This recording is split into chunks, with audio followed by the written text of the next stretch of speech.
শাহরিয়ার পলাশ পেশায় একজন গণমাধ্যম কর্মী ও উদ্যোক্তা। কাজের ব্যস্ততার ফাঁকেও ক্রিকেটের নিয়মিত খোঁজখবর রাখতেন একটা সময়। হোম অব ক্রিকেট মিরপুর স্টেডিয়ামে বসে বাংলাদেশের অসংখ্য ম্যাচ দেখেছেন। আক্ষেপের সুরেই বললেন, এখন আর ক্রিকেটটা দেখা হয় না, আগ্রহ হারিয়ে ফেলেছি। একসময় ঢাকায় ম্যাচ থাকলে যেভাবেই হোক মাঠে বসে দেখার চেষ্টা করতাম। এমনও হয়েছে কাজ ফেলে খেলা দেখতে চলে গিয়েছি। এখন আর সেই তাগিদ অনুভব হয় না। শাহরিয়ার পলাশের মতো অনেক পাগলা সমর্থকই একসময়ের আবেগের ক্রিকেট থেকে ক্রমশ দূরে সরে যাচ্ছেন। হঠাৎ কেন এভাবে মুখ ফিরিয়ে নিচ্ছেন? ক্রিকেটের জোয়ার শুরুর আগ পর্যন্ত ফুটবলই ছিল দেশের প্রধান খেলা। ফুটবল ম্যাচ মানেই গ্যালারিতে উপচে পড়া দর্শক। আবাহনী মোহামেডানের দ্বৈরথ হলে তো কথাই নেই। দুই চিরপ্রতিদ্বন্দ্বী হাই ভোল্টেজ লড়াইয়ের দিনটি রূপ নিত অলিখিত জাতীয় দিবসে। অলিগলির সব পথ এসে যেন মিশে যেত ময়দানে। দেশ ছাড়িয়ে বিদেশের লিগেও নিয়মিত খেলতে যেতেন ফুটবলাররা। তবে সেসব অতীত হয়ে গেছে অনেক আগেই। ফুটবলের ক্রেজটা দখলে নেয় ২২ গজের ক্রিকেট। ১৯৯৭ সালে আইসিসি ট্রফি জয়ের পর থেকেই জনপ্রিয়তা বাড়তে শুরু করে ক্রিকেটের।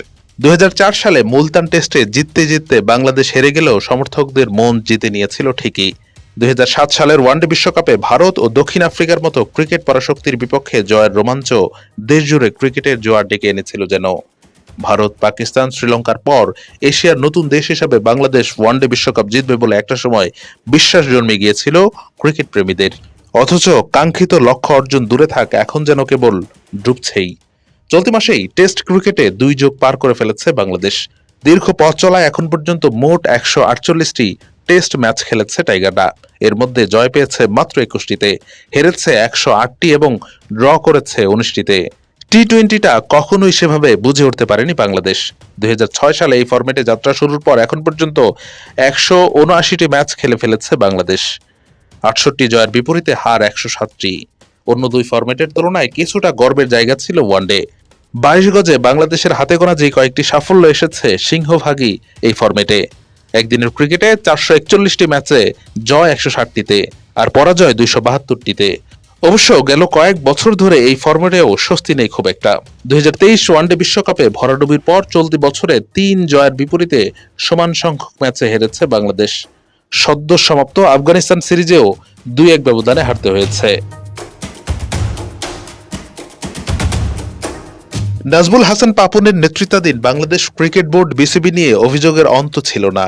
ক্রিকেটারদের ব্যর্থতায় ঘুরে ফিরে উঠে আসত পাপন, নান্নু, হাতুরুদের নাম। দেশের ক্ষমতার পট পরিবর্তনের পর রদবদল হয়েছে ক্রিকেট বোর্ডে। বিসিবির নেতৃত্ব ভার পেয়েছেন বাংলাদেশের সাবেক ক্রিকেটার, অধিনায়ক এবং একসময়ের প্রধান নির্বাচকের দায়িত্ব সামলানো ফারুক আহমেদ। এছাড়া যুক্ত হয়েছেন দেশবরেণ্য ক্রিকেট কোচ ও সংগঠক নাজমুল আবেদিন ফাহিম। তাদের নেতৃত্বে নতুন আশা দেখছেন সবাই। যদিও নতুন নেতৃত্ব দায়িত্ব গ্রহণের পর এখন পর্যন্ত খুব একটা পরিবর্তন দেখা যায়নি, না মাঠে না মাঠের বাইরে। পাকিস্তানের মাটিতে ২ ম্যাচের টেস্ট সিরিজ জয় বাদ দিলে নতুন বাংলাদেশে ব্যর্থতাই সঙ্গী। ভারতের মাটিতে ২ ফরম্যাটে হোয়াইট ওয়াশের পর ঘরের মাটিতে দক্ষিণ আফ্রিকার তুলনামূলক কম অভিজ্ঞ দলের বিপক্ষেও চিত্রটা বদলায়নি। টেস্ট ও টি-টোয়েন্টির হতাশা ঝেড়ে আফগানিস্তানের বিপক্ষে ওয়ানডে সিরিজ দিয়ে ঘুরে দাঁড়ানোর আশা করা হচ্ছিল। কিন্তু সংযুক্ত আরব আমিরাতে অনুষ্ঠিত সিরিজে কোনো রকমে হোয়াইট ওয়াশ এড়িয়েছে বাংলাদেশ। বিপরীতে আফগানরা যে যোগ্য দল হিসেবেই সিরিজ জিতেছে এ নিয়ে দ্বিমত থাকবে না কারোরই। সাম্প্রতিক সময় দুর্দান্ত ফর্মে থাকা আফগানিস্তানের বিপক্ষে বাংলাদেশের এমন বিপর্যয় মেনে নিতে পারছেন না ভক্ত সমর্থকরা। এরই সঙ্গে টানা ৪টি সিরিজ হারলেন নাজমুল হোসেন শান্তরা।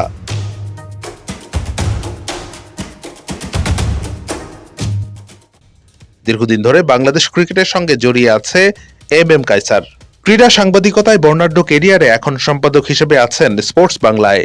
ক্রিকেট প্রেমীদের ক্রিকেটে আগ্রহ কমে যাওয়া নিয়ে তার কাছে জানতে চাইলে তিনি বলেন, যে কোনো খেলায় সাফল্যই শেষ কথা।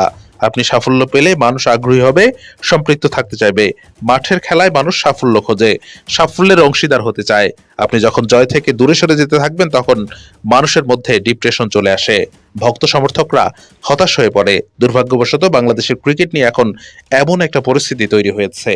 মাঠের ব্যর্থতার নেপথ্যে নিম্নমানের ঘরোয়া লীগ এবং অবকাঠামোগত বিষয়কে দুষছেন জ্যেষ্ঠ এই ক্রীড়া সাংবাদিক। তিনি বলেন, আমরা কেন ধারাবাহিকভাবে অধারাবাহিক, এটার জন্য আপনাকে তাকাতে হবে ঘরোয়া ক্রিকেট এবং অবকাঠামোগত দিকে।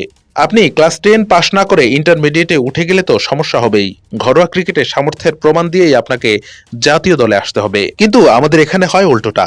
আর ঘরোয়ার মানও খুব একটা ভালো না। যে উইকেটে খেলা হচ্ছে এটা কম্পিটিটিভ না। আর জাতীয় দলের ক্রিকেটাররাও ঘরোয়াতে খেলা নিয়ে তেমন আগ্রহ দেখান না। অথচ ভারতের বর্তমান দলের সবচেয়ে সিনিয়র দুইজন ক্রিকেটার রোহিত শর্মা, বিরাট কোহলিদের খারাপ ফর্মের সময়ে ঘরোয়াতে খেলতে পরামর্শ দেওয়া হচ্ছে। ব্যর্থতা কাটাবে কোথায়? তিনি আরো বলেন, বারবার ব্যর্থ হওয়ার পরও একই ক্রিকেটারকে ঘুরিয়ে ফিরিয়ে খেলানো হচ্ছে। সাকিব, তামিমদের বিকল্প কেউ উঠে আসছে না কেন? দেখুন, এটার দায়িত্ব কিন্তু বোর্ডের।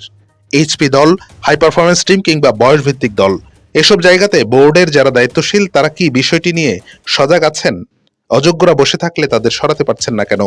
নতুন নেতৃত্ব দায়িত্ব নেওয়ার পর বিসিবিতে দৃশ্যমান কোনো পরিবর্তন নেই বলেও মনে করেন জ্যেষ্ঠ এই ক্রীড়া সাংবাদিক। তিনি বলেন, আমি অন্তত এখনো তেমন কোনো পরিবর্তন দেখছি না। আমাদের এখানে সমস্যা হচ্ছে, যিনি নেতা হন তিনি একাই সব দিক দেখেন। তাহলে বাকি যারা আছেন তারা কি যোগ্য না, নাকি তাদের সেভাবে সম্পৃক্ত করা হচ্ছে না? বোর্ড সঠিকভাবে পরিচালনা করতে চাইলে সবাইকে সম্পৃক্ত করতে হবে। এখন উনি কেমন পরিকল্পনা করছেন সেটা হয়তো তিনিই ভালো জানেন। Anwar Hossain, BD archive.